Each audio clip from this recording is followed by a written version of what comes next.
ఈ రోజు మనం గమనిస్తే చంద్రబాబు నాయుడు గారు కానీ ఈ రోజు మనం 53 రోజులు ఆయన్ని ఎటువంటి ఇబ్బందులు పెట్టారో మనం చూసాం. కనీసం ఆయనకి ఫ్యాన్ కూడా వేయకుండా ఎంత దారుణంగా 53 రోజులు ఎటువంటి కేసు లేని విషయంలో ఆయన అవినీతి చేయలేదని తెలిసి ఆధారాలే లేని కేసులో 53 రోజులు ఆయన్ని జైల్లో పెడితే మనం ఎంతో చింతించాం. ఆ రోజు నిండు సభలో అది అసెంబ్లీనా లేకపోతే ఇంకేమైనా కౌరవ సభ అన్నట్టుగా చేసి ఆ రోజు చంద్రబాబు నాయుడు గారు చెప్పొచ్చారు, ఈ కురు సభకి నేను ఇక రాను, ముఖ్యమంత్రిగా నేను అయిన తర్వాతే వస్తానని ఈరోజు డిసైడ్ చేసింది. తెలుగుదేశం పార్టీ 133 సీట్లు, జనసేన పార్టీ 19 సీట్లతోటి ఈరోజు 157 స్థానాల్లోకి ఇప్పటికే గెలిచిందంటే ఖచ్చితంగా మీరు డిసైడ్ అయిపోయింది.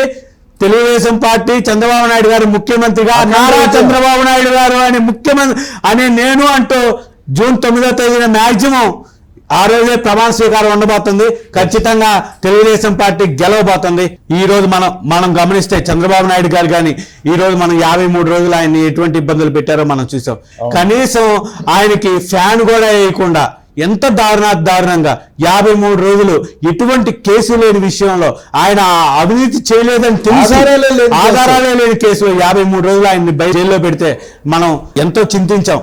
ఆ రోజు నిండు సభలో అది అసెంబ్లీనా లేకపోతే ఇంకేమైనా కౌరవ సభ అన్నట్టుగా చేసి ఆ రోజు చంద్రబాబు నాయుడు గారు చెప్పొచ్చారు, ఈ కురు సభకి నేను ఇక రాను, ముఖ్యమంత్రిగా నేను అయిన తర్వాతే వస్తానని ఈరోజు డిసైడ్ చేసింది.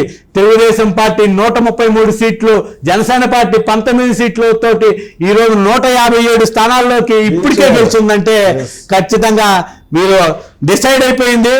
తెలుగుదేశం పార్టీ చంద్రబాబు నాయుడు గారు ముఖ్యమంత్రిగా, నారా చంద్రబాబు నాయుడు గారు అని ముఖ్యమంత్రి అని నేను అంటూ జూన్ 9వ తేదీన మ్యాక్సిమం ఆ రోజే ప్రమాణ స్వీకారం ఉండబోతుంది.